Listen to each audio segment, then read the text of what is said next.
உறுதியாக போகிறது அதிமுக பாமக கூட்டணி தான் அப்படிங்கிறது தான் தகவலாக இருந்தது. ஆனால் கூட்டம் முடிஞ்சு வெளியே வந்து வடிவேல் ராவணன் வந்து நாங்கள் பாஜக கூட கூட்டணி அமைக்க போகிறோம் அப்படிங்கிறது வந்து அறிவிச்சார். என்ன நடந்தது அந்த கொஞ்ச நேரத்தில் என்ன நடந்தது? 2 பேர்ட்டையுமே ராஜ்யசபா கோரிக்கை வச்சாங்க. 2 பேருமே ராஜ்யசபா கோரிக்கையை ஏற்றுக்கல.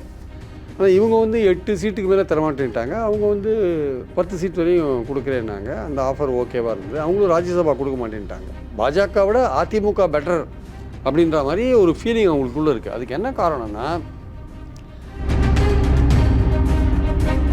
அவங்க என்ன தான் கஷ்டப்பட்டாலும் வந்து அதிமுக பாமகவும் சேர்ந்தாலுமே வெற்றி பெறுறது வந்து கொஞ்சம் கஷ்டமான காரியம்தான். ஆனால் அதே சமயம் வந்து பாஜகவோட சேர்ந்தால் இன்னும் மோசமான ஒரு தோல்வியை தழுவுறதுக்கான வாய்ப்புகள் இருக்குது. வன்னியர்களுக்கு 10.5 தனியாக கொடுக்கணுன்ற ஒரு ஆர்டர் அவர் போட்டார். ஸோ அதுக்கு நம்ம நன்றி கடனோடு இருக்கணும் அப்படின்றது பாமகவுடைய தொண்டர்களுடைய பிரமுகர்களுடைய உணர்வு. வன்னியர்கள் மத்தியில் எடப்பாடிக்கு என்ற ஒரு தனியான ஒரு செல்வாக்கை கொண்டு வரக்கூடிய அளவுக்கு கூட எதிர்காலத்தில் போகிறதுக்கான வாய்ப்பு இருக்குது. சில இடங்களில் வந்து எடப்பாடிக்கு வந்து பாமக தொண்டர்கள் ஓட்டு போடுவதற்கான வாய்ப்பும் இருக்கிறது. ஏன்னா வந்து அவங்க உணர்வுபூர்வமாக எடப்பாடி செஞ்சதை வந்து ரொம்ப வாழ்த்தி வரவேற்கிறாங்க. எடப்பாடி ஃபேக்டார்ன்றது வன்னியர்கள் மத்தியில் கொஞ்சம் ஓரளவுக்கு ஒர்க் பண்ணுது, அதிமுக என்கிற ஃபேக்டார். அதனால் அதிமுகவோட சேர்ந்தால் நம்ம கட்சி தொண்டர்கள் அவங்களோட ஜெல் ஆகிட போகிறாங்க அப்படின்ற மாதிரியான ஒரு ஃபீலிங் அவங்களுக்குள்ளே இருக்குது. அதனால் பாஜகவோட நம்ம சேர்ந்துக்கலாம் இந்த வாட்டின்னு முடிவு பண்ணிட்டாங்க.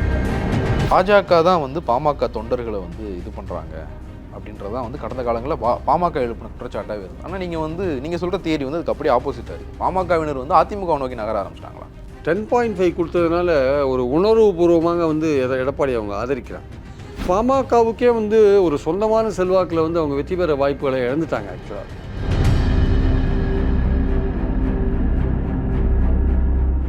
ஒன் இந்தியா அரசியல் நேயர்களுக்கு வணக்கம். அரசியல் களம் நிகழ்ச்சிக்கு உங்களை வரவேற்பது ஜெயலலிதா. இந்த நிகழ்ச்சியில் நம்மோடு மூத்த பத்திரிகையாளர் திரு பிரியன் இணைந்திருக்கிறார். பேசுவோம் சார். வணக்கம். வணக்கம் சார். பாமக வந்து பாஜக கூட சேர்ந்துட்டாங்க, ஒரு எதிர்பார்ப்பு இருந்தது. ஆனால் கடந்த 2 நாட்களாக வந்து சூழல் மாறி இருந்தது. பாஜக கிட்ட இருந்து மாறி அதிமுக பக்கம் வந்து பாமக போகலாம் அப்படிங்கிற தகவல்கள் தான் வந்தது. எடப்பாடி பழனிசாமியை போய் பாமக எம்எல்ஏ அருள் போய் பார்த்தாரு. ஆனால் திடீர்னு என்ன நடந்தது, இந்த மதியம் வரைக்குமே கூட வந்து ஒரு ஆசிலேஷனில் தான் இருந்தாங்க. ஆனால் அவங்க அந்த கூட்டம் கூடுறது வரைக்கும் அதிமுக பாமக கூட்டணி உறுதியாகுது அப்படிங்கிற தகவல் தான் வந்து நமக்கு வெளியில் வந்தது. அந்த உயர்மட்ட குழு கூட்டம் தைலாபுரத்தில் கூடுறதுக்கு முன்னாடி வரைக்கும் உறுதியாக போகிறது அதிமுக பாமக கூட்டணி தான் அப்படிங்கிறது தான் தகவலாக இருந்தது.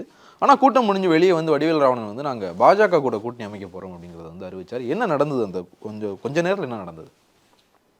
இல்லை, அதாவது அந்த பாஜகவில் அந்த பாமகவில் அந்த உயர்மட்ட குழு கூடி அது டாக்டர் ராமதாஸ் அவர்கிட்ட வந்து எடுக்கலான்னு சொல்லிட்டாங்க. நீங்கள் உங்கள் முடிவெடுக்கிற உரிமையை உங்கள்கிட்ட கொடுக்குறோம் அப்படின்னு சொல்லிட்டாங்க.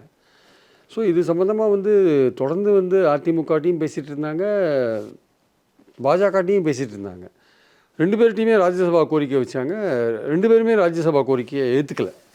ஆனால் இவங்க வந்து 8 சீட்டுக்கு மேலே தரமாட்டேன்ட்டாங்க. அவங்க வந்து 10 சீட் வரையும் கொடுக்குறேன்னாங்க. அந்த ஆஃபர் ஓகேவாக இருந்தது. அவங்களும் ராஜ்யசபா கொடுக்க மாட்டேன்ட்டாங்க. ஸோ அதனால் வந்து அடிப்படையான விஷயம் என்னென்னா, அவங்களுக்கு வந்து அடுத்து வந்து மத்தியில் வந்து பாஜக ஆட்சிக்கு வரும் போல் இருக்கிற மாதிரியான ஒரு சூழல் இருக்கிறதுனால நம்ம பாஜகவோட போகிறது பெட்டர் அப்படின்னு அவங்க நினைக்கிறாங்க. இன்ஃபேக்ட் பார்த்திங்கன்னா பொலிட்டிக்கலாக வந்து அது சரியான முடிவு கிடையாது. ஏன்னா பேசிக்கலி பார்த்திங்கன்னா மத்திய வட மாவட்டங்களில் வந்து பாஜக பெரிய அளவுக்குலாம் ஒன்றும் செல்வாக்கு கிடையாது. ஆனால் வந்து பாமகவில் என்ன ஃபீலிங்ஸ் இருந்ததுன்னா, அந்த தொண்டர்கள் மத்தியில் எல்லாத்தையுமே, அந்த பிரமுகர்கள் மத்தியில் எல்லாமேனா நம்ம வந்து அதிமுகவோட போகிறதா வந்து ஒரு இயற்கையான கூட்டணியாக இருக்கும் அப்படின்ற மாதிரியான ஒரு விஷயத்தை அவங்க ஏற்கனவே 19 வந்து வேறு மாதிரி இருந்தது, அது எலியும் புனையுமா இருந்தது. இப்போ வந்து அதுக்கப்புறம் சுச்சுவேஷன் மாறி இருக்கு. வன்னியர்கள் மத்தியில் பாஜகவோட அதிமுக பெட்டர் அப்படின்ற மாதிரி ஒரு ஃபீலிங் அவங்களுக்குள்ளே இருக்குது. அதுக்கு என்ன காரணம்னா, லாஸ்ட் எலெக்ஷன்ஸ் முன்னாடி 21 எலெக்ஷன்ஸ் முன்னாடி 10.5 கொடுத்தார் இல்லையா எடப்பாடி பழனிசாமி. அந்த 10.5 கொடுத்ததில் சேலம் தருமபுரி ஏரியாவில் நல்லா ஒர்க் அவுட் ஆகிருக்கு அந்த விஷயம். அந்த கொங்கு வேளாளர் வன்னியர் காம்பினேஷன் இருக்குல்ல, அது ஒர்க் அவுட் ஆகி அங்கே தான் இவங்களோட 5 எம்எல்ஏக்கள் 4 எம்எல்ஏக்கள் தருமபுரி சேலத்துலேருந்து தான் வந்திருக்காங்க. ஒருத்தர் தான் வந்து மத்திய மாவட்டங்கள்லேருந்து வந்திருக்கார், மயிலத்துலேருந்து வந்திருக்கார். ஸோ அங்கே நல்ல சேலத்துலலாம் நல்லா ஒர்க் அவுட் ஆகுது, தருமபுரியில் ஒர்க் அவுட் ஆகுது. அதனால் அவங்க என்ன நினச்சாங்க, அதிமுக ஒரு பெட்டர் சான்ஸாக இருக்கும் அப்படின்ற மாதிரி, சேலமோ தருமபுரியோ தொகுதி கிடச்சா வின் பண்ணுறதுக்கான வாய்ப்புகள் அதிகமாக இருக்குது அப்படின்னு நினச்சாங்க வந்து.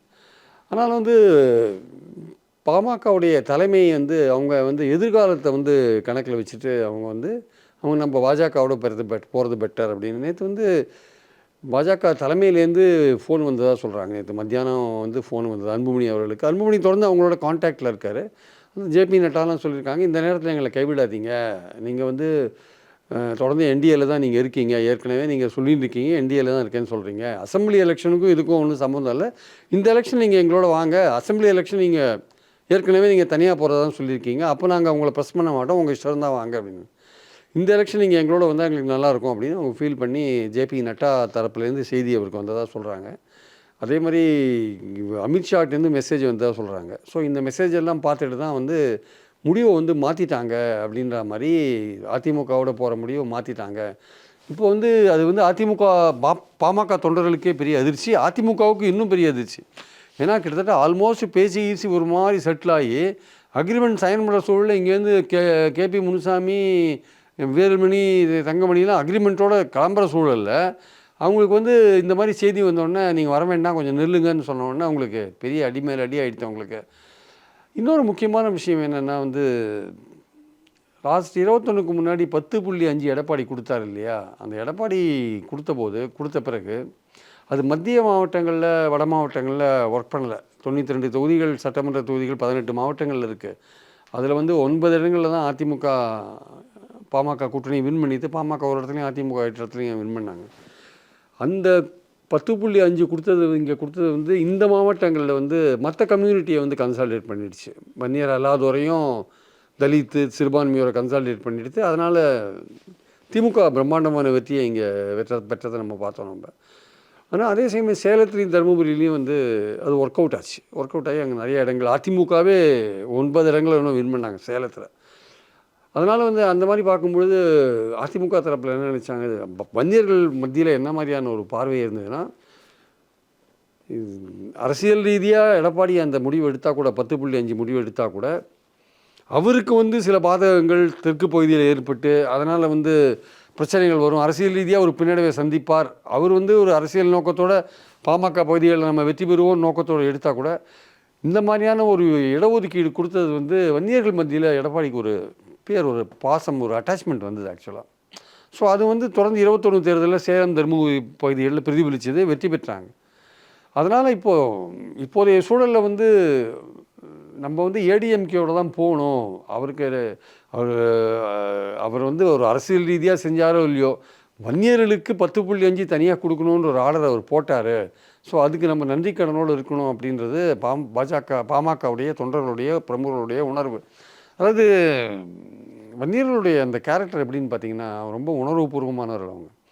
உங்களுக்கு ஏதாவது நல்லது செஞ்சாங்கன்னா, ஏன்னா நான் பல வருஷ காலம் அவங்களோட பழகிட்டுருக்கேன் இந்த பாட்டாளி மக்கள், உங்களுக்கு ஏதாவது ஒரு நல்லது செய்யப்பட்டால் வந்து அவங்க உயிரை கொடுக்கறதுக்கு கூட ரெடியாக இருப்பாங்க. அதனால் 10.5 அப்படின்ற விஷயம் வந்து கொடுத்தது வந்து அவங்க பெரிய விஷயமாக நினைக்கிறாங்க. அது கோர்ட்டில் இருக்குது, அது இருக்குது, இன்னும் அமுல்படுத்தலைன்னா கூட ஒரு அரசியல்வாதி நமக்கு கொடுத்தாரு அப்படின்ற விஷயம் இருக்குல்ல, அது வந்து அவங்கள ரொம்ப ஒரு இன்வால்மெண்ட்டு எடப்பாடியோட அது வந்து காலப்போக்கில் வந்து வன்னியர்கள் மத்தியில் எடப்பாடிக்கு என்ற ஒரு தனியான ஒரு செல்வாக்கை கொண்டு வரக்கூடிய அளவு கூட எதிர்காலத்தில் போகிறதுக்கான வாய்ப்பு இருக்குது.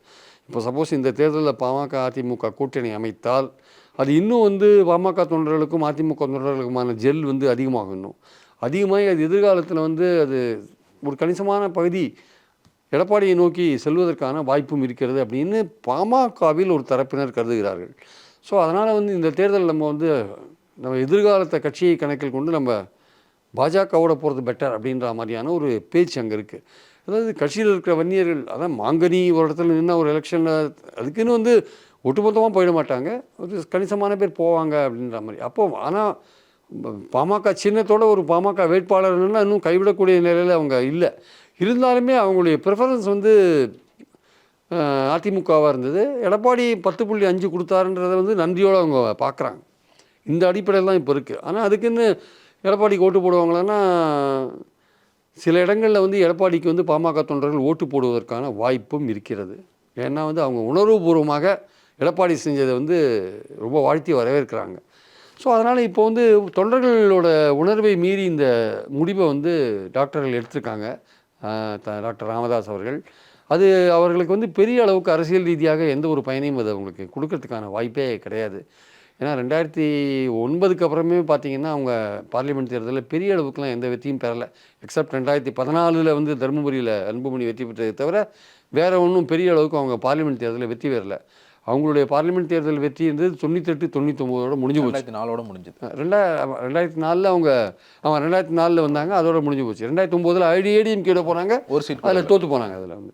ஸோ அதனால் வந்து பாயிண்ட் என்னென்னா வந்து அதிமுகவோட போயிருந்தால் ஒரு பெட்டர் சாய்ஸாக, அதிமுகவோட போனாலும் அவங்க வின் பண்ணுவாங்கன்றது உறுதி கிடையாது. இருந்தாலும் சேலம் தருமபுரி தொகுதிகளில் வந்து ஒரு நல்ல கணிசமான ஓட்டு வாங்குவாங்க அப்படின்னு ஒரு எண்ணம் இருந்தது. ஏன்னா திமுகவுக்கு எதிரான ஓட்டுகள் பிரியறதுனால திமுகவுடைய வெற்றின்றது கொஞ்சம் சுலபமாக இருக்கிற மாதிரியான ஒரு சூழல் இருக்கிறது. அதனால் அவங்க என்ன தான் கஷ்டப்பட்டாலும் வந்து அதிமுக பாமகவும் சேர்ந்தாலுமே வெற்றி பெறுறது வந்து கொஞ்சம் கஷ்டமான காரியம்தான் அப்படின்றது ஒரு இருக்குது. ஆனால் அதே சமயம் வந்து பாஜகவோட சேர்ந்தால் இன்னும் மோசமான ஒரு தோல்வியை தழுவுறதுக்கான வாய்ப்புகள் இருக்குது. குறிப்பாக இந்த பகுதிகளில் பார்த்திங்கன்னா வந்து இந்த திருச்சிக்கு இந்த பக்கம் பார்த்திங்கன்னா அது பெரம்பலூர்லேருந்து கடலூர், நாகப்பட்டினம், விழுப்புரம், இந்த மாதிரி வேலூர், திருவண்ணாமலை, காஞ்சிபுரம், இந்த மாதிரி திருவள்ளூர், இப்படி இந்த தொகுதிகளில் பரவலாக பார்த்திங்கன்னா வந்து மயிலாடுதுறை, இந்த தொகுதிகளில் பரவலாக பார்த்திங்கன்னா பாஜகவுக்கு என்று ஒரு பெரிய ஒரு செல்வாக்கெலாம் இல்லை. ஸோ அதனால் வந்து இந்த முடிவு பாமகவின் இந்த முடிவு வந்து அது வந்து அதோட நம்பகத்தன்மையை வந்து ஒரு கேள்விக்குறியாக்கியிருக்கு. பாமகவினுடைய தொண்டர்களுடைய எண்ணத்தை மீறி வந்து இந்த கூட்டணி டாக்டர்கள் வச்சுருக்காங்கன்னு சொல்கிறீங்க. பாமகவினுடைய தொண்டர்கள் மட்டும்தான் பாஜகவோட போக வேணாம்னு நினச்சாங்களா, நிர்வாகிகளும் வந்து அதே தான் நினச்சாங்களா? பல நிர்வாகிகளும் அப்படி தான் நினச்சாங்க. அதாவது பொதுவாகவே இந்த தேமுதிக கூட இப்போ அதான் கருதுகிறாங்க, பாமகலையும் அதான் கருதுகிறாங்க. பாஜகவோடு சேர்ந்தாலும் சரி, அது அதிமுகவோடு சேர்ந்தாலும் சரி, தோல்வி என்பது உறுதி. ஆனால் அவங்களுக்கு என்னவாக இருக்குன்னா, யார் அதிகமான இடங்கள் கொடுக்குறாங்க, நம்ம கேட்குற தொகுதிகள் கொடுக்குறாங்க. இப்போது பாமகவுக்கு அவங்க கேட்குற தொகுதிகள் எக்ஸப்ட் அந்த திண்டுக்கல்லை கொடுப்பாங்க, சவுத்தில் ஒன்று வாங்கிக்கோங்கன்னு திண்டுக்கல் கொடுக்கலாம். அதுக்கப்புறம் இந்த எல்லாமே இந்த சைடு தான் பெரும்பாலும் அவங்க கேட்குற தொகுதி பார்த்திங்கன்னா அரக்கோணம் கேட்பாங்க, கிருஷ்ணகிரி கேட்பாங்க, திருவண்ணாமலை, ஆரணி கேட்பாங்க, நாகப்பட்டினம் கேட்பாங்க, சிதம்பரம், புதுச்சேரி, தருமபுரி கேட்பாங்க, சென்னை, மத்திய சென்னை கேட்பாங்க, கடலூர் கேட்பாங்க, திண்டுக்கல் வந்துடும், ஸ்ரீபெரும்புதூர் கேட்பாங்க, விழுப்புரம் கேட்பாங்க. இதுதான் அவங்க இந்த நான் சொன்ன இந்த தொகுதிகளுக்குள்ள அவங்க 10 தொகுதிகள் வரும் ஆக்சுவலாக. ஸோ அதனால் வந்து அவங்க எந்த இடத்துல எப்படி நின்றாலுமே பாமக வந்து பெரிய அளவுக்கு அவங்களுக்கு உதவி பண்ண போகிறதில்ல. சிறுபான்மையோர் ஓட்டும் இப்போ கிட்டத்தட்ட பாமகவுக்கு வரதுக்கான வாய்ப்பு ஏற்கனவே வரதில்லை. ரெண்டாவது பாமகவுக்கே வந்து ஒரு சொந்தமான செல்வாக்கில் வந்து அவங்க வெற்றி பெற வாய்ப்புகளை இழந்துட்டாங்க ஆக்சுவலாக. அதுதான் வந்து அவங்க வந்து சட்டமன்றத்தில் வந்து 2001, 2006 பிரமாதமாக வெற்றி பெற்றாங்க. நல்ல ஓட்டு டிரான்ஸ்ஃபர் ஆச்சு, ஒன்று அதிமுகவோட, ஒன்று திமுகவோட.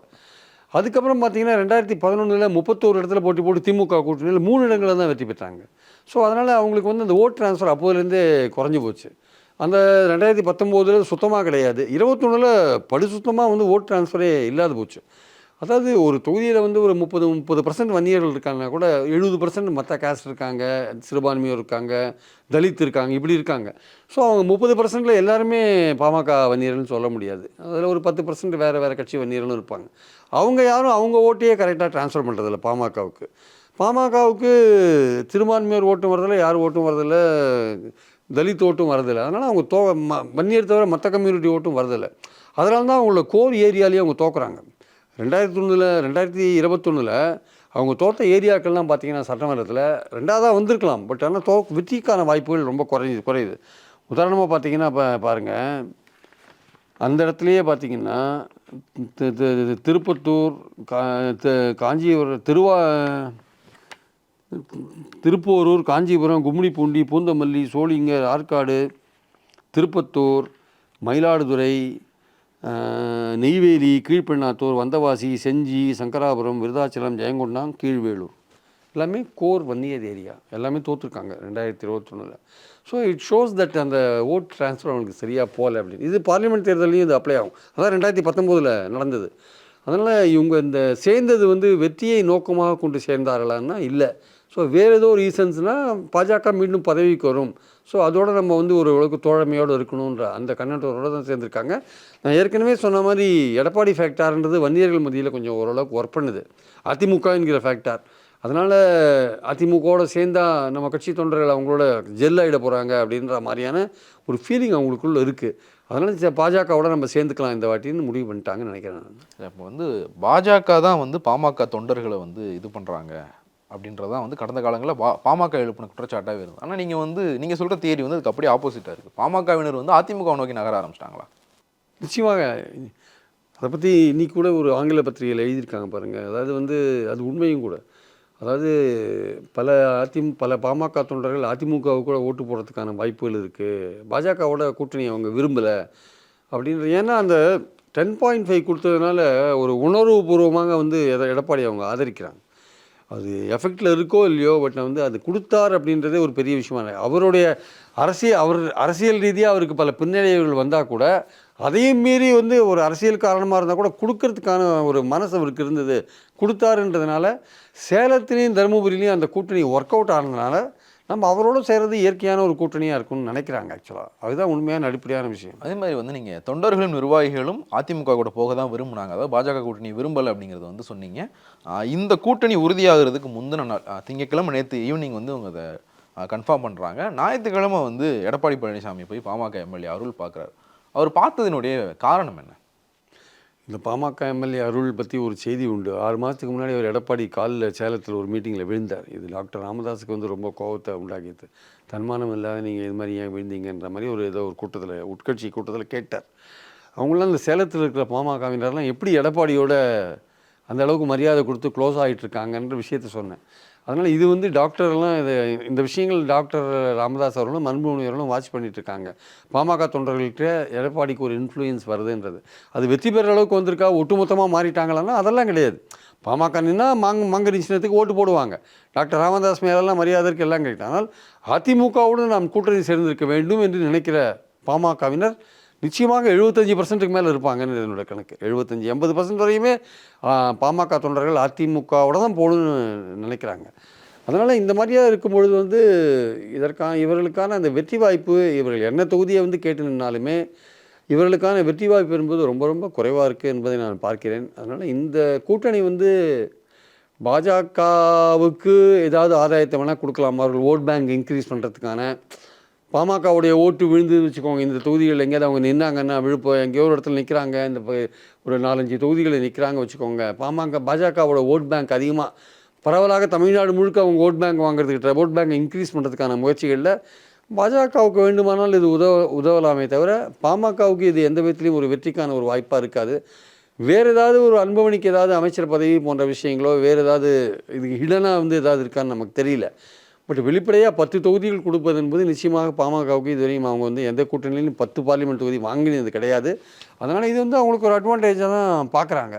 ஆனால் என்னென்னா, கீழ் லெவலில் வந்து பாஜக ஆட்களோடு இணைந்து பாமக ஆட்கள் வேலை செய்கிறது எவ்வளோ தூரம் சரியாக வரும்னு எனக்கு தெரியல. எனக்கு பாமக வந்து அதிமுக பாஜக அப்படிங்கிற 2 பக்கம் தான் கூட்டணிக்கு ட்ரை பண்ணாங்களா, இல்லை திமுக பக்கம் கூட்டணிக்கு ட்ரை பண்ணாங்க? அவங்க முதல்ல திமுகவுக்கு ட்ரை பண்ணாங்க. அந்த திமுகவோட கதவை மூட்டாங்க முதல்ல. மணி அவர்கள் ஜிகே மணி மூலமாக அது முயற்சி செய்யப்பட்டது. ஆனால் அவங்க தெளிவாக, ஏன்னா அவங்களுக்கு என்னென்னா திமுக கூட்டணி தொடர்ந்து வெற்றியை பார்த்துட்டு இருக்கிறதுனால அந்த கூட்டணியில் போனால் வெற்றி வாய்ப்புகள் நிச்சயம் அவங்க நினச்சாங்க. அப்போது ஏன்னா சிறுபான்மை ஓட்டுகள் பிரிஞ்சு போகிறதுனால அதையும் நம்ம எடுக்க முடியும் அப்படின்னு அவங்க நினச்சாங்க. தலித் ஓட்டுகள் எடுக்க முடியும்னு நினச்சாங்க. அது வந்து திருமாவளவன் ரொம்ப தெளிவாக சொல்லிட்டார். பாமக வந்து இருக்கிற கூட்டணியில் நாங்கள் இருக்க மாட்டோம், பாஜக இருக்கிற கூட்டணியில் நாங்கள் இருக்க மாட்டோம்னு சொன்னதுனால பாமகவுக்கான அந்த ஸ்பேஸ் வந்து, ஏன்னா அப்புறம் காங்கிரஸுக்கு அடுத்தபடியாக நீங்கள் பாமகவுக்கு 7 இடங்கள் கொடுக்க வேண்டியிருக்கும். அது திமுகவுக்கு பெரிய ஒரு இடங்களை பங்கு போட்டுக்கொள்வதில் பெரிய சிக்கலாக போயிடும். அது ஆக்சுவலாக அவங்க 7 குறைஞ்சி போகிறதுக்கான வாய்ப்புகள் இல்லை. ஸோ காங்கிரஸுக்கு 10, இவங்களுக்கு 7னா அதுலேயே 17 போயிடும். அதுக்கப்புறம் மற்றவங்களுக்கெல்லாம் கொடுக்கும்போது அது 28-29 வந்து திமுகவுக்கான எண்ணிக்கை 11-12 போயிடும். அதை வந்து திமுக விரும்பலை. ஒன்று விடுதலை சிறுத்தைகள் அதை ஏற்றுக்க மாட்டாங்கன்றது, இன்னும் திமுகவுக்கு எண்ணிக்கை குறைஞ்சுன்றதுனால அதை அப்போவே க்ளோஸ் பண்ணிட்டாங்க. இந்த பேச்சு எழுப்பப்பட்டு உடனே சாத்தப்பட்டது, கதவு சாத்தப்பட்டது. ஜிகே மணி அவர்கள் வந்து திமுக பக்கம் ட்ரை பண்ணார். அருள் வந்து நீங்களே சொன்ன மாதிரி வந்து சேலத்தில் வந்து அவருக்கு எப்போவுமே ஒரு செல்வாக்கு உண்டு. அவர் வந்து ஏடிஎம்கே பக்கம் ட்ரை பண்ணார். இதையெல்லாம் மறுதளிச்சு திமுக அவங்க அந்த ஆப்ஷனை க்ளோஸ் பண்ணாங்கனாலும் அருள் மாதிரியான ஆட்கள் வந்து அதிமுக பக்கம் போகணும்னு சொன்னப்போ நீங்கள் சொல்கிறீங்க பெரும்பான்மையான ஆட்கள் அதை தான் விரும்பினாங்க. இதையெல்லாம் மறுதளிச்சுட்டு டாக்டர் அன்புமணி ராமதாஸும் டாக்டர் ராமதாஸும் பாஜக பக்கம் போனது பாமகவுக்குள்ள என்ன பிரச்சனை உண்டாக்கும்? பாமகவுக்குள்ள இம்மீடியட்டாக எந்த பிரச்சனையும் உண்டாக்காது. இந்த தேர்தலில் அவங்க கடந்து போயிடுவாங்க. இது தோல்விக்கு அப்புறம் வந்து இப்போது பாமகவில் வந்து உங்களுக்கு ஏற்கனவே பார்த்தீங்கன்னா காடுவெட்டி குருவோட ஆதரவாளர்கள் சில ஏரியாக்களில் வந்து அவங்க விலகி போயிட்டாங்க. ஆக்சுவலாக அவரோட மரணத்துக்கு அப்புறம் அதில் ஒரு சின்ன ஒரு பிரச்சனை ஓடிட்டுருக்கு. அவங்க ஆதரவாளர்கள்லாம் சில பகுதிகளில் வந்து அவங்க இல்லை, பாமக ஆதரவுலேருந்து விலகிட்டாங்க அவங்க ஆக்சுவலாக. ஸோ அந்த மாதிரி சூழலில் இருக்கும்பொழுது வந்து இப்போ நடந்திருக்கிற இந்த கூட்டணி, இப்போது டாக்டர் ராமதாஸ் அவர்களே வந்து கட்சியோட அடுத்த கட்டம் வந்து அன்புமணிகிட்ட வந்து கரெக்டாக போய் செட் ஆகணும் அப்படின்னு அவர் நினைக்கிறாரு ஆக்சுவலாக. அதனால் இந்த ஓட் பேங்கை இன்டாக்ட் அப்படியே கொடுக்கணும்னு நினைக்கிறார். அது தோல்வியுதோ இல்லையோ அந்த 6% ஓட் பேங்க்கை வந்து நம்ம அப்படியே அன்புமணிகிட்ட ஹேண்ட் ஓவர் பண்ணிட்டு போகணும்னு நினைக்கிறார். அதோடைய ஒரு விளைவு தான் வந்து இந்த ஓட் பேங்க் வந்து பாமக ஆட்கள் வந்து எங்கேயும் ஷிஃப்ட் ஆகிடக்கூடாதுன்னு நினைக்கிறது ஆக்சுவலாக. அதனால தான் வந்து இந்த அதிமுகவோட கூட்டணியை வந்து கட் பண்ணிவிட்டு பாஜகவோட இருக்காங்க. ஆனால் வந்து இன்னும் வந்து அந்த ஷிஃப்ட் ஆகிடுவாங்கன்னா அது எதிர்காலத்தில் ஆகிடுவாங்களோன்னு ஒரு இது இருக்குது. நம்ம கரெக்டாக கொடுக்கணும், நம்ம அன்புமணிகிட்ட கரெக்டாக அந்த ஓட் பேங்கை ட்ரான்ஸ்ஃபர் பண்ணணும்னு இவர் நினைக்கிறாரு, டாக்டர் ராமதாஸ் அவர்கள் நினைக்கிறாங்க. ஸோ அந்த எண்ணத்தில் தான் வந்து அவர் வந்து இப்போது சப்போஸ் பாமக நின்னாங்கன்னா அதிமுகவோட கூட்டணிக்கு போகல அப்படின்ற ஒரு அதிருப்தி அவங்களுக்கு இருந்தால் கூட அதில் மாங்கனி சின்னம் நிற்கும்போது நிச்சயமாக பாமகவை வந்து பாமகவுடைய தொண்டர்கள் கைவிட மாட்டாங்க, கண்டிப்பாக ஓட்டு போடுவாங்க, அதில் ஒன்றும் சந்தேகம் இல்லை. அது ஜெயிக்கிற அளவுக்கு அது இருக்குமான்றது தான் நம்ம கேள்விக்குறியாக இருக்குது. தவிர அந்த கட்சியோட தொண்டர்கள் மாங்கனி சின்னத்துக்கு ஓட்டு போடுவாங்க. அவங்க டாக்டர் ராமதாஸ் மேலே ஆழ்ந்த முழு நம்பிக்கை வைத்திருக்கிறார்கள், போடுவாங்க, அதில் எந்த சந்தேகம் இல்லை. அதான் இது அதிமுக கூட்டணியாக இருந்தால் ஒரு உற்சாகமாக அந்த உற்சாகம் வேறு வகையில் உழைக்கிறதுல வந்து இப்போ பெரிய அளவு உற்சாகத்தை காட்டுவாங்க. பாஜக கூட சேரும்போது அந்த அளவு உற்சாகத்தை காட்டி உழைப்பார்களா என்பது சந்தேகத்துக்குரிய ஒரு விஷயமா நான் பார்க்குறேன். நான் நாளைக்கு இந்த டைமில் வந்து வேட்புமனு தாக்கல் ஒரு நாள் வந்து நடந்து முடிஞ்சிருக்கும். திமுக கூட்டணியை பற்றி நம்ம பேசிட்டோம், அதிமுக கூட்டணி பாஜக கூட்டணி பற்றியும் பேசிட்டோம். அதிமுக எடப்பாடி பழனிசாமி என்ன பண்ண போகிறாங்க? இப்போ வரைக்கும் வந்து எந்த பெரிய கட்சியும் கூட்டணிக்கு போன மாதிரியும் தெரியல. இப்போ சமீபத்தில் வந்த தகவல்கள் தேமுதிக கூட பாஜக பக்கம் வந்துடலாம் அப்படிங்கிற மாதிரி வருது. எடப்பாடி பழனிசாமி என்ன தான் பண்ண போகிறார்? இல்லை, தேமுதிகவும் பாஜக பக்கம் வரத்துக்கான வாய்ப்புகள் இருக்குது. ஏன்னா வந்து அவங்க சீட்டு அதிகமான சீட் கொடுக்குறாங்களோ இல்லையோ அந்த கட்சியோடு சேர்றதுல வந்து இவங்களுக்கு அட்வான்டேஜ் இருக்குது. பாஜக வந்து ஒரு ஆல் இண்டியா லெவலில் பெரிய பார்ட்டியாக இருக்குது. அது வந்து ஒரு சாதாரண ஒரு கூட்டணி கட்சிகளுக்கு தேர்தல் செலவுகளுக்கான பணமெல்லாம் கொடுக்கக்கூடிய வசதியோடு அது இருக்குது ஆக்சுவலாக. ரெண்டாவது அது எதிர்காலத்தில் அது ஆட்சிக்கு வரதுக்கான வாய்ப்பு இருந்தால் இவங்களுக்கு எந்த பிரச்சனையும் கிடையாது அது கூட இருக்கும்பொழுது. ஏன்னா ஒரு எதிர்கட்சிகளுக்கு என்ன மாதிரியான தொந்தரவுகள் இடி கொடுக்கறது, ஐடி கொடுக்கறது, சிபிஐ கொடுக்குறதுலாம் நம்ம பார்த்து தான் இருக்கோம் நம்ம. அதனால் அந்த பிரச்சனைகள்லேருந்து இப்போ பாமக அதிமுக எல்லாமே, அதிமுக இனிமேல் ஃப்யூச்சரில் என்னன்னு சொல்ல முடியாது, தேமுதிகவுக்கோ இல்லை வந்து இவங்களுக்கோ பாமகவுக்கோ இந்த மாதிரி பிரச்சனைகள்லாம் எதுவுமே கொடுக்குறது இல்லையே பாஜக. அதனால் எந்த விதமான பிரச்சனையும் எதிர்காலத்தில் நமக்கு இருக்காது சப்போஸ் மோடி ஆட்சிக்கு வந்துட்டார்னா. அதனால் நம்ம அவர் கூட போகிறதே பெட்டர் அப்படின்னு. அது ஏதாவது மத்தியில் இருக்கிற ஏதாவது வாரியங்கள் அந்த மாதிரி விஷயங்கள், அதில் ஏதாவது நீங்கள் எம்பி ராஜ்யசபா கொடுக்காட்டியும் பரவாயில்ல, வேறு ஏதாவது பொறுப்புகள் கொடுங்க, அங்கே பப்ளிக் செக்டர் எவ்வளோ இருக்குது நிறையா, அதில் ஏதாவது தலைமை பொறுப்பு அந்த மாதிரி வாங்கிறதுக்கான வாய்ப்புகள் கூட இருக்குது. அதனால் பாஜகவோட ட்ராவல் பண்ணுறது பெட்டர். நான் ஏற்கனவே சொன்ன மாதிரி வெற்றி பெறுவதற்கான வாய்ப்புகள் குறைவாக இருக்குது. ஸோ எவ்வளோ இடங்கள் கிடைக்குமோ பெற்றுக்கொண்டு ஓரளவுக்கு தேர்தல் செலவு போன்ற விஷயங்கள் கிடைச்சினா அதையும் பெற்றுக்கொண்டு பாஜக மீண்டும் ஆட்சிக்கு வரும்போது வேறு ஏதாவது வகையில் ஒரு போஸ்டிங்ஸ் வாங்கலாமான்ற முயற்சியில் அவங்க இறங்குவாங்க. அதிமுகவோட பார்த்துக்கலாம், 26 அசம்பிளி எலெக்ஷனில் அது என்ன நிலைமை இருக்கோ அப்போ பார்த்துக்கலாம். இப்போ இவங்களோட அதிமுகவோட போனால் அவங்களே தனி மரமாக போயிட்டுருக்காங்க. கிருஷ்ணசாமி கூட பாருங்கள் 10 நாள் ஆச்சு அவர் வந்து, ஆனால் இன்னும் வந்து அக்ரிமெண்ட்டே போடாத இருக்கார் அவர். ஸோ அவர் என்ன மனநிலையில் இருக்கான்னு தெரியல, ஏன் அக்ரிமெண்ட் போடாத இருக்காரு தெரியல. அதனால் வந்து இவங்க கூட இருக்கிற கட்சிகள் பார்த்தா எஸ்டிபி இருக்குது, புரட்சி பாரதம் இருக்குது. புரட்சி பாரதம் திருவள்ளூர் மாவட்டத்தை தாண்டி எங்கேயும் இருக்கிற மாதிரி தெரியல. எஸ்டிபிஏது ஓரளவுக்கு பரவலாக இருக்குது, பட் எங்கேயுமே வந்து அதிக அளவில் வெற்றி பெற அளவுக்கு இல்லை, அமௌண்ட் கிடையாது, ஓரளவுக்கு இருக்குது, அவ்வளோதான். அதனால் அவங்களால வந்து எடப்பாடிக்கு வந்து பெரிய பெனிஃபிட்லாம் கிடையாது. ஸோ இந்த சூழலே வந்து எடப்பாடி அணியை வந்து பின்னுக்கு தள்ளணும். தேர்தலில் வந்து ஒரு கூட்டணி கட்டமைக்கிறதுல வந்து தேமுதிகவும் பாஜகவுக்கு போயிட்டா கூட்டணியை கட்டமைக்கிறதுல எடப்பாடி தோத்துட்டார் அப்படின்ற இது வரும். ஸோ இவர் வந்து வெற்றி பெறுவாரா, இவர் வெற்றி பெற குதிரையாக இருக்காரான்னா இல்லை, இவரோட அணி ரொம்ப பலமாக இருக்குது அப்படின்னு. ஏற்கனவே களம் வந்து திமுக பாஜகன்னு இருக்கிறப்போ இன்னும் அவர் பலவீனமாக காட்சியளிப்பது வந்து இன்னும் இந்த பாஜக திமுக அந்த போட்டியை வந்து இன்னும் நேர்முகமாக இன்னும் பலப்படுத்தக்கூடிய வாய்ப்புகள் தான் இங்கே இருக்கிறத நான் பார்க்குறேன். 2026 மையமாக வச்சு தான் வந்து எடப்பாடி பழனிசாமி செயல்பட்டுக்கிட்டு இருக்காரு. இந்த தேர்தலில் வந்து ஒரு பெரிய அளவில் கணக்கில் எடுத்துக்காதது வந்து 2026 வச்சு தான். ஆனால் ஒருவேளை இந்த களத்திலேயே வந்து இப்போ நீங்கள் சொல்கிறபடி பார்த்தா கூட்டணி அமைக்கிறதுல வந்து ஒரு தோல்வி அடைஞ்சிருக்கு, ஒரு பெர்செப்ஷனில் வந்து அவர் பின்னாடி போயிட்டார். தேர்தல் முடிவுகளும் பெரிய அளவில் அவங்களுக்கு கை கொடுக்கலன்னா 2026 சேர்ந்து தானே அடிவாங்க. இன்னொரு பக்கம் பாமக வந்து 2026 வச்சு தான் நாங்கள் இந்த முடிவை எடுத்திருக்கோம் அப்படிங்கிறதான் வந்து சொல்கிறாங்க. 2026 கணக்கில் எடுத்து தான் இந்த முடிவை எடுத்திருக்கோம் அப்படிங்கிறத. அப்படின்னா வந்து 2026க்கான களத்தையும் வந்து லூஸ் பண்ணுற மாதிரி தான் அர்த்தம். இல்லை சார், அதாவது 2026 மனசில் வச்சுலாம் இப்போலாம் அரசியலில் முடிவெடுக்க முடியாது. அதாவது அந்த ஒவ்வொரு தேர்தலும் வித்தியாசமான தேர்தல். 2026 2 வருஷம் கழிச்சு அரசியல் நிலைமை தமிழ்நாட்டில் எப்படி போகும்னு சொல்ல முடியாது. நடிகர் விஜய் போன்றவர்கள்லாம் வராங்க. எந்த கட்சி வந்து வலிவோடு இருக்கும், எந்த கட்சி பொலிவோடு இருக்கும், இவங்கெல்லாம் இந்த எலெக்ஷனுக்கு அப்புறம் யார் யாருக்கு என்ன ஸ்ட்ரென்த் இருக்குன்றது தெரிஞ்சு போயிடும். அதுக்கப்புறம் யார் எப்படிப்பட்ட கூட்டணிகள் அமைக்கிறாங்கன்றது அது மாநில தேர்தலாக இருக்குது. ஸோ தேசிய கட்சியான பாஜகவுக்கு இதில் என்ன ரோல் இருக்குன்ற ஒரு விஷயம் வரும்போது அதிமுக போன்ற மாநில கட்சிகளுக்கு மறுபடியும் ஒரு ரிவைவல், இந்த தேர்தல் அடி வாங்கினா கூட மீண்டும் ஒரு எழுச்சி வரத்துக்கான வாய்ப்புகள் இருக்குது. அதனால் 26 தேர்தலை மனசில் வைத்துக்கொண்டு இப்போ எதையுமே ஒர்க் பண்ண முடியாது. இப்போ இம்மிடியேட்டாக நமக்கு வரப்போகிற தேர்தல் 24 தேர்தல். இதில் நம்ம பலத்தை எப்படி காண்பிப்பது, எப்படி கூட்டணியை கட்டமைப்பது அப்படின்ற ஒரு விஷயம் இருக்குது. அதில் அதிமுக தோல்வியுற்றால் அவருக்கு என்ன பிரச்சனைனா எடப்பாடிக்கு அவருடைய தலைமைக்கே பிரச்சனை வரும். நீங்கள் தொடர்ந்து தோல்வியை தழுவுறீங்க, அதிமுக திருப்பி ஒரு பிரச்சனை உண்டாகும். வரும். இப்போ தினகரன்லாம் குரல் கொடுப்பாரு, ஓபிஎஸ்லாம் குரல் கொடுப்பாரு. அவர் கூட பின்னாடி இருக்கிறவங்களே வந்து நம்ம இந்த மாதிரி முடிவு எடுத்துட்டோம், நம்ம பாஜக கூட இருந்து ஒரு கட்டமைச்சிருக்கலாம் ஏதோ ஒன்று சொல்லுவாங்க வச்சுக்கோங்க.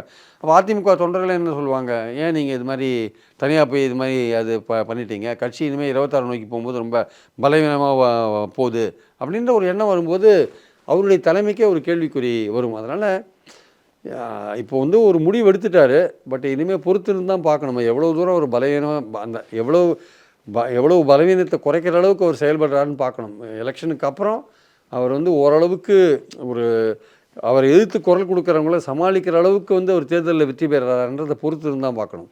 இல்லை நான் அந்த பகுதியில் எவ்வளோ ஓட்டு வாங்கினேன், இந்த பகுதியில் எவ்வளோ ஓட்டு வாங்கினேன், போன வாட்டி வாங்கினதோட இப்போ அதிகமாக வாங்கினேன். இப்போ சொல்கிறாங்க இல்லையா, அசம்பிளியில் 75 இடங்கள் நாங்கள் வாங்கினோம் கூட்டணியோட, நாங்கள் பலமாக தானே இருக்கோம், ஜெயலலிதாவோட அதிகமான இடங்கள் ஜெயலலிதாவுக்கு ஈக்குவலாக வாங்கினோம்னு சொல்கிறாங்களே. அந்த மாதிரி இந்த எலெக்ஷன்ஸ் போது ஏதோ ஒரு சில தொகுதிகளில் ஏதோ வாங்கிட்டாங்க வச்சுக்கோங்க, இல்லை எங்கள் ஓட் பேங்க் வந்து போன வாட்டியோட இன்க்ரீஸ் ஆகிருக்கு, ஏதோ ஒரு காரணம் சொல்லி நாங்கள் இன்னும் பலமாக தான் இருக்கோம்னு சொல்கிறதுக்கான வாய்ப்புகள் ஏதாவது அப்படி உருவாகுதான்னு பார்க்கணும். அப்படி உருவாகலை, எல்லா தொகுதியிலையும் ரொம்ப 3வது இடத்துக்கு வந்துட்டாங்க, சில தொகுதிகளில் 2வது இடத்துல இருக்காங்க அப்படின்லாம் வரும்பொழுது அப்போது தொண்டர்கள் வந்து கொதித்து போவாங்க. அவங்க வந்து என்னடா அது கட்சி இப்படி போச்சுன்னா என்ன பண்ணுறதுன்ட்டு அவர்கள் தலைமையை கேள்வி கேட்க துவங்குவார்கள். அதனால் வந்து நிச்சயமாக எடப்பாடிக்கு வந்து இது ஒரு அக்னி பரீட்சை தான் இந்த எலெக்ஷன். அதே மாதிரி வந்து இன்னைக்கு கூட்டணி வந்து ஒரு வழியாக எல்லா தலைவர்களும் சேர்ந்து மேடை ஏறிட்டாங்க சேலத்தில். பிரதமர் மோடியும் வந்து பேசியிருக்கார். அந்த கூட்டத்தை பார்த்தீங்களா? கூட்டணி தலைவர்கள் வந்து பிரதமர் மோடியோட ஒரே மேடையில் கலந்துக்கிறது அந்த கூட்டணி தொண்டர்கள்கிட்ட என்ன தாக்கத்தை ஏற்படுத்துன்னு நினைக்கிறீங்க? இல்லை, இந்த மாதிரி தலைவர்கள் ஒன்றா சேர்ந்து பேசுகிறது வந்து வெவ்வேறு கட்சிகள்லேருந்து வெவ்வேறு கொள்கைகள்லேருந்து வந்திருக்கிற தொண்டர்கள் ஒரு தேர்தலுக்காக ஒரு கூட்டணி அமைக்கும் போது நிச்சயமாக அது வந்து ஒரு தாக்கத்தை ஏற்படுத்தும் என்பதில் எந்த சந்தேகமும் கிடையாது. ஆனால் இங்கே வந்து நீங்கள் எப்படிப்பட்ட ஒரு கூட்டணியை நீங்கள் அமைச்சிருக்கீங்க அப்படின்றது முக்கியமான விஷயம். உங்கள்கிட்ட இருக்கிறவங்கலாம் யார், என்ன மாதிரி ஓட் பேங்க் உள்ளவங்க, ஜிகே வாசன், ஜான் பாண்டியன், அப்புறம் வந்து ஏசி சண்முகம், தேவநாதன் யாதவ், அப்புறம் இந்த மாதிரிலாம் இருக்கும் பொழுது இவர்களுக்கான எக்ஸப்ட் பாமக தவிர அங்கே வந்து ஒரு கேடர் பேஸ்டு பார்ட்டி எதுவுமே கிடையாது. ஸோ அதனால் வந்து இந்த பாமக அந்த பகுதிகளில் வந்து சேலம், தருமபுரி உட்பட மத்திய மாவட்டங்கள், வட மாவட்டங்களில் பாஜகவோட இணைந்து அந்த தொண்டர்கள் வேலை செஞ்சாங்கன்னா ஓரளவுக்கு வந்து திமுகவுக்கு சில இடங்களில் வந்து, அதாவது காங்கிரஸ் கூட்டணிக்கு சில இடங்களில் கொஞ்சம் ஃபைட் கொடுக்கறதுக்கான வாய்ப்பு இருக்குது. அப்படியும் வெற்றி என்பது அதற்கான வாய்ப்புகள் ரொம்ப ரொம்ப குறைவாக இருக்குது. ஏன்னா திமுக இந்த ஏரியாக்கள் ரொம்ப அவங்களே ஸ்ட்ராங்காக தான் இருக்காங்க. அதனால் வெற்றி என்பது ரொம்ப வாய்ப்புன்றது ரொம்ப குறைவாக இருக்குது. அதனால் வந்து இந்த இப்போ பிரதமர் இன்றைக்கி 7வது தடவையாக பேசுகிறாரு நினைக்கிறேன். தமிழ்நாட்டுக்கு 6வது முறையாக 50 நாட்களில் 6வது முறையாக வந்திருக்கார். பட் அவர் நேற்று பேசின கோயம்புத்தூரில் கூட அவருக்கு எதிர்பார்த்த அளவுக்கு பெரிய கூட்டம் இல்லைன்ற மாதிரியான ஒரு செய்திகள்லாம் வந்துட்டுருக்கு. ஸோ அதனால் வந்து இப்போ சேலத்துலேயும் இன்றைக்கி எந்த அளவுக்கு கூட்டம் வந்தது நமக்கு தெரியாது. இருந்தாலுமே வந்து பிரதமர் பேசுகிற இந்த கூட்டம் வந்து கண்டிப்பாக வந்து கூட்டணி கட்சிகள்கிட்ட வந்து ஒரு எழுச்சியை உண்டாக்கும், அப்படியே ஒரு இணைந்து வேலை செய்கிற ஒரு சூழலை வந்து உருவாக்கும் என்பதில் எந்த விதமான சந்தேகமும் கிடையாது. ஆனால் அந்த கூட்டணி வந்து பாஜக கூட்டணி வலுவாக இருக்கிறதா என்றால் இன்னும் அது வலிமையான ஒரு கூட்டணியாக மாறவில்லை என்பதன் கருத்து. அதிமுகவோட பாஜக கூட்டணி அமைச்சு அந்த பழைய 2019-21 கூட்டணியை வந்து அவங்க கட்டியிருந்தால் ஓரளவுக்கு அது வலிமையான ஒரு கூட்டணியாக இருந்திருக்கும். அது இப்போ இல்லைன்றது போது கண்டிப்பாக வந்து ஒரு திமுகவுக்கு வந்து ஒரு சில தொகுதிகள்லையாவது ஒரு டைட்டான ஒரு ஃபைட் கொடுக்கறதுக்கான வாய்ப்பு இருந்தது. அதுவுமே இப்போது இல்லாத போகிறத நம்ம பார்க்குறோம், இவங்க தனியாக பிரிஞ்சிருக்கிறதுனால. ஸோ திமுகவுக்கு எதிரான ஓட்டுக்கள் சீமான், அதிமுக அல்லது பாஜக அணின்னு பிரியும் பொழுது நிச்சயமாக திமுகவுக்கான ஒரு ஆதரவு ஆன்டி மோடி ஓட்டெல்லாம் வாங்கிட்டு அவங்க ஈஸியாக வின் பண்ணுறதுக்கான வாய்ப்புகள் இருக்குது. அவங்க கூட்டணி வந்து ஒரு கட்டுக்கோப்பாக இருக்கிறத பார்க்குறோம். அவங்க வந்து விமன் சென்ட்ரிக்காக பல திட்டங்களை கொண்டு வந்து அதை ஒரு டார்கெட் பண்ணி ஒர்க் பண்ணுறதையும் நம்ம பார்க்குறோம் நம்ம. அதனால் இந்த கூட்டணி இவங்க தனியாக இந்த வர எலெக்ஷன்ஸில் வந்து 24 எலெக்ஷன்ஸில் வந்து இவர்கள் ஒன்றுபட்டு போயிருந்தால் திமுக கூட்டணிக்கு ஒரு பலமான ஒரு போட்டியை கொடுத்திருப்பார்கள். இப்போ இவங்க பிரிந்திருக்கிறதுனால கண்டிப்பாக வந்து இவங்க என்னதான் முயன்றாலும் கூட வெற்றி பெறுவது என்பது ரொம்ப கடினமான காரியம். அதே மாதிரி வந்து சேலம் கூட்டத்தை பற்றி பேசும்போது அதிமுக பாஜக அப்படிங்கிற கூட்டணி அமைஞ்சிருந்தா வந்து அவங்களுக்கும் உத்வேகமாக இருக்கும் அப்படிங்கிறது வந்து சொல்லியிருந்தீங்க. ஒருவேளை வந்து அது அமையாதல எடப்பாடி பழனிசாமியோட கூட்டணி சேர முடியலன்றதுனால தான் ஓபிஎஸ் வந்து இந்த மேடையில் வந்து அவங்க பேச அழைச்சப்போ அனைத்து இந்திய அண்ணா திராவிட முன்னேற்ற கழகத்தின் சார்பில் வந்து முன்னாள் முதலமைச்சர் ஓ பன்னீர்செல்வம் பேசுவார்னு சொல்லிட்டு கேபி ராமலிங்கம் வந்து அவரை கூப்பிடுறாருன்னா என்ன பிளான் இருக்குது? வேறு ஏதாவது பிளான் போயிட்டுருக்கா? இல்லை, அதாவது இவர் ஏற்கனவே எலெக்ஷன் கமிஷனில் என்ன அதிமுக ஓபிஎஸ்ன்னு கேட்டு ஒரு மனு தாக்கல் பண்ணியிருக்கார், அனௌன்ஸ் பண்ணணுன்ட்டு. ஒரு அந்த அடிப்படையில் கூட அவர் கூப்பிட்டுருக்கலாம். மறுநாள் வந்து அதற்கான வாய்ப்புகள்லாம் ரொம்ப ரொம்ப குறைவு. ஏன்னா நம்ம அதிமுகவினருக்கு பிடிக்குதோ இல்லையோ வந்து கட்சி வந்து எடப்பாடிகிட்ட இருக்கிறது அடிப்படையான விஷயம். பொதுக்குழு அவர்கிட்ட இருக்குது, எல்லா எம்எல்ஏக்கெல்லாம் அவர் பின்னாடி இருக்காங்க. ரெட்டைலை சின்னத்துக்கு புகழேந்தி ஏதோ ஒரு வகையில் ட்ரை பண்ணுறாரு. டெல்லி உயர்நீதிமன்றம் போய் அங்கே எலெக்ஷன் கமிஷன் கன்சிடர் பண்ண சொல்கிறார். இங்கே உயர்நீதிமன்றம் கதவை க்ளோஸ் பண்ணிட்டாங்க. இருந்தாலும் எலெக்ஷன் கமிஷன் தேர்தல் சின்னத்தை பொறுத்த மட்டும் எலெக்ஷன் கமிஷன் டிசைட் பண்ணலாம், அவங்களுக்கு அந்த உரிமை இருக்குன்றதுனால அவங்கக்கிட்ட போய் முட்டி மோதுறாங்க. இவர் வேறு அதிமுக ஓபிஎஸ்ன்னு ரெக்கக்னைஸ் பண்ணுங்கன்ற மாதிரியான விஷயத்தை கையில் எடுக்கிறாரு. ஸோ ஓபிஎஸ்ஸுக்காக இவங்க பாஜக வந்து இந்த மாதிரி விஷயங்களை எலெக்ஷன் கமிஷனில் சாத்தியப்படுத்துவான் அப்படின்றது ஒரு கேள்விக்குறியான ஒரு விஷயம். ஆனால் வந்து இந்த மாதிரிலாம் பண்ணி எடப்பாடியை நீங்கள் வந்து இன்னும் வந்து அவரை வந்து ஏற்கனவே சீமான் விஷயத்துலேயே வந்து பாஜக கொஞ்சம் கெட்ட பேர் வாங்கியிருக்கு. அதனால் இன்னும் எடப்பாடியோட சின்ன விஷயத்தில் தலையிட்டு அதில் ஏதாவது குளறுபடி பண்ணால் இன்னும் வந்து மேலும் வந்து கோபம் தான் அதிகமாகும் பாஜக மேலே. ஸோ அந்த கோபம்லாம் என்ன ஆகும்னா கடைசியில் யார் வந்து அதிமுகவில் தோக்கடிக்க முடியாத பாஜக கேண்டிடேட்டு அப்போ யார் தோக்கடிக்கிறாங்க, திமுகவில் தான் தோக்கடிக்க முடியும்னா அந்த ஓட்டெல்லாம் மோடிக்கு எதிரான ஓட்டெல்லாம் திமுகவுக்கு போய் சேரும் கடைசியில். ஏன்னா அதிமுகவால் அவங்கள தோக்கடிக்க முடியாது, பாஜகவை தோக்கடிக்க முடியாது, நம்ம சின்னத்தில் கை வச்சிட்டாரு அப்படின்னா அவங்க கிட்டத்தட்ட சீமான் விஷயத்தில் கூட அதே மாதிரி தான். அவங்க சீமானும் வந்து இப்போ இந்த விஷயத்தை கண்டிப்பாக எடுப்பார். அவருக்கு இப்போது உச்சநீதிமன்றம் ஏதாவது ரிலீஃப் கொடுக்குறதா பார்க்கணும். அவங்களும் தேர்தல் கமிஷன் தான் ரெஃபர் பண்ணுவாங்க. ஸோ தேர்தல் கமிஷன் அதில் ஏதாவது பண்ணுறதா பார்க்கணும். ஸோ அதனால் வந்து ஓபிஎஸ்ஸுக்காக இந்த விஷயங்களை வந்து பாஜக சின்ன விஷயத்தில் இந்த பெயர் விஷயத்திலலாம் ஏதாவது கன்செஷன்ஸ் பண்ணுவாங்களான்னு எனக்கு டவுட்டாக இருக்குது. ஆனால் அவங்களுடைய பார்வை என்ன இருக்குன்னா, இவர் நிற்க போகிறதில்ல, யார் ஓபிஎஸ் எலெக்ஷனில் நிற்க போகிறதில்ல, அவர் ஆளுங்க 2 3 சீட்டில் நிற்கிறாங்கன்னா அவங்கள தாமரை சின்னத்தில் போட்டி போட வைக்கணும் அப்படின்னு. இவர் அதிமுகவாக இருக்கலாம், இவர் என்ன வேணால் சொல்லிட்டு போகலாம், இவர் எலெக்ஷனில் இவர் நிற்க போகிறதில்ல, is not going to contest. அவர் எம்எல்ஏவாக இருக்கார், அந்த ரிஸ்க் எடுக்க போகிறதில்ல. ஆனால் அவருக்கு சார்பாக கொடுக்குற சீட்டில் 3 சீட்டோ நம்ம கொடுக்குறாங்க வச்சுக்கோங்க, அந்த 3த்துலேயும் போட்டி போடுற வேட்பாளர் தாமரையில் தான் போட்டி போடணும்னு ஸ்ட்ரிக்டாக சொல்லிட்டாங்க. அதனால் இவருக்கு வந்து வேறு வழி கிடையாது. இவங்க ஆட்கள் வந்து தாமரையில் தான் போட்டி போட வேண்டிய கட்டாயத்தில் இருக்காங்க. இவரை பொறுத்த மட்டும் இவர் தாமரையிலலாம் இவர் போட்டியும் போடலை. இவர் வந்து நீங்கள் அதிமுகன்னு சொன்னாலும் சரி, இவர் வந்து நீங்கள் இவர் போட்டி போட்டால் தான் பிரச்சனை வரும், இவர் தாமரையில் போட்டி போட்டால் தான் இவருக்கு பிரச்சனை வரும். அதனால் இது ஒன்றும் பெரிய டிஃபரன்ஸை உண்டாக்காது. பாஜகவுடைய நோக்கம் என்னவாக இருக்குன்னா, ஓபிஎஸோட ஆட்களுக்கு வந்து தாமரை சின்னம் தான், அதை விட்டு வேறு சின்னத்தில் போட்டி போடக்கூடாதுன்னு இருக்குது. அதுக்கு வந்து ஓபிஎஸ் கொள்ளணும். அது வந்து முதல்ல வந்து அவர் யோசிக்கிறார் என்ன பண்ணலாம் நம்ம வந்து. ஏன்னா அவருக்கு இரட்டையிலை கிடைக்கிறதுக்கான வாய்ப்புகள் ரொம்ப ரொம்ப குறைவு. ஒன்று எடப்பாடிகிட்டேருந்து நீங்கள் பிடிங்கினீங்கன்னா அது முடக்கப்படுமே தவிர இவருக்கு கொடுக்கப்படாது. அதனால் இவருக்கும் இல்லை அவருக்கும் இல்லைன்ற மாதிரி ஆகிடும் அது கடைசியில். அதனால் வந்து இவர் வந்து இவங்க ஆட்கள் தாமரையில் நிற்க போகிறாங்க. அதனால் பெரிய அளவுக்கு ஒன்றும் பெரிய சேஞ்சஸ் எதுவும் வரதுக்கான வாய்ப்புகள் இல்லை. பாஜகவுடைய நோக்கமே இவங்களை தாமரையில் நிற்க வைக்க வேண்டியது தான். அது தினகரனாவது குக்கர் அவருக்கு இருக்குது, அதை அவர் கம்பேர் பண்ண முடியாது. ஆனால் இவர் வேணால் ஒன்று சொல்லலாம், நான் குக்கரில் வேணால் நிற்கிறேன்னு சொல்லலாம், தாமரை வேண்டாம் நான் குக்கரில் நிற்கிறேன். அது இவர் கொடுக்குற 3 சீட்டில் சொல்லலாம். அது எப்படி அவங்க பாஜக அதை எடுத்துப்பாங்கன்னு தெரியாது. அவங்க வந்து தாமரையில் நின்றால் தான் இவர் பிஜேபியோட கேண்டிடேட்டாக கன்சிடர் பண்ணப்படுவார் அப்படின்னு அவங்க நினைக்கலாம் ஒரு வேளை. அதனால் வந்து இந்த சின்னம் போன்ற விஷயங்கள், அவர் அதிமுகன்னு கூப்பிடுறது போன்ற விஷயங்கள்லாம் இன்னும் பெரிய அளவு கிரவுண்டில் ஒரு சேஞ்சஸ்லாம் உண்டு பண்ணாது. ஏன்னா ஓபிஎஸ்ஸுக்கே என்ன செல்வாக்கு இருக்குன்றது வரப்போகிற எலெக்ஷனில் தான் தெரியும். அதனால் வந்து அவர் இருக்கிறதுனாலே அந்த அணி எந்த அளவுக்கு ஸ்ட்ராங்காக இருக்குன்றதெல்லாம் வந்து வரப்போகிற எலெக்ஷன்ஸ் தான் நம்ம பார்க்கணும் ஆக்சுவலாக. அதனால் அவருக்கு என்ன அவரோட ஸ்ட்ராங்கு ஒரு பலமாக இருக்காரா, அவரோட வாக்கு வங்கி என்னன்னு தெரியாத போது அவருக்காக வந்து பாஜக இந்த மாதிரி எலெக்ஷன் கமிஷனில் ரிஸ்கெல்லாம் எடுத்து பண்ணுவாங்களான்றது சந்தேகத்துக்குரிய ஒரு விஷயமா பார்க்கலாம். சார், நடக்கும் பொறுத்து வந்து பார்ப்போம். உங்களுடைய இணைவும் கருத்து வைக்க நன்றி. மற்றொரு நிகழ்ச்சி சந்திக்கலாம். நன்றி, வணக்கம்.